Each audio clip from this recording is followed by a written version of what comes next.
In 2015, the story of oncology at MSF boiled down to a few lines, mostly devoted to Kaposi's sarcoma, a comorbidity of AIDS patients. 10 years on, the story has expanded. Nowadays, MSF teams in Mali and Malawi offer care to patients suffering from cervical and breast cancers. Our observations then remain valid today. There are no national cancer control programs in countries with limited resources. There is little or no equipment available for diagnosis and treatment, few centralized resources in capital cities, uncertain drug supply, and not enough trained medical staff. Women are the main victims of cancer. Every year, 2.3 million of them die prematurely from cancer. Of these deaths, 1.5 million could be avoided through prevention and screening strategies. The remaining 800,000 could be prevented through quality care.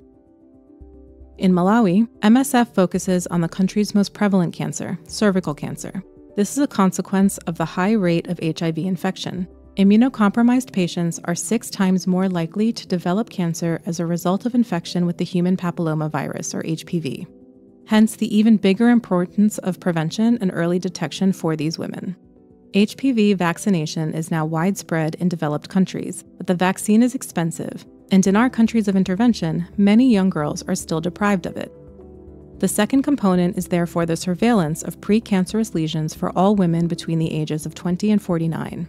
In order to detect these lesions as early as possible, MSF teams offer an HPV test to women most likely to have been exposed. The test is efficient and only requires self-sampling. But its high cost prevents it from being widely used. Based on the test results, patients can either be treated or be referred to the hospital for further treatment. Our teams then support women during their treatment journey, with surgery, supplying the Ministry of Health with quality anti-cancer drugs, and sometimes with referrals for radiotherapy.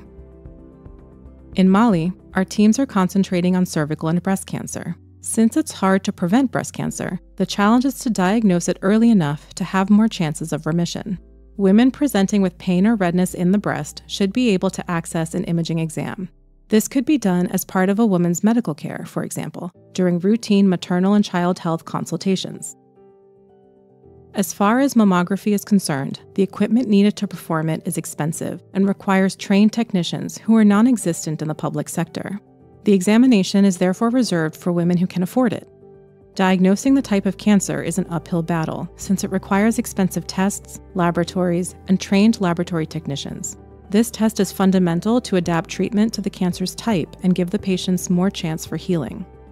Finally, many women still arrive late at the hospital, with their cancer already at an advanced stage. Palliative care is therefore an important component of care, with support both in hospital and at home.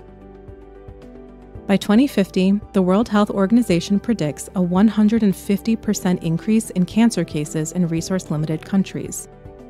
What this first decade has taught us is that it is possible to have an impact on women's health. If we want inequalities in access to care to finally be reduced, medical teams need light equipment that is adapted to the terrain and accessible to our patients. For example, we need to develop portable mammograms. Rapid tests to identify high-risk HPV, or more broadly, cancer diagnoses using blood tests, are currently being studied and would enable the wider deployment of high-performance diagnostics. The current HPV vaccine covers 9 types of papillomavirus, but not the HPV 35, which is particularly dangerous and highly prevalent in sub-Saharan Africa. Women living in these countries need a new vaccine that takes them into account. As cancer represents a global public health challenge, innovations should meet every patient's needs everywhere in the world, and access to them must be guaranteed for the most vulnerable populations.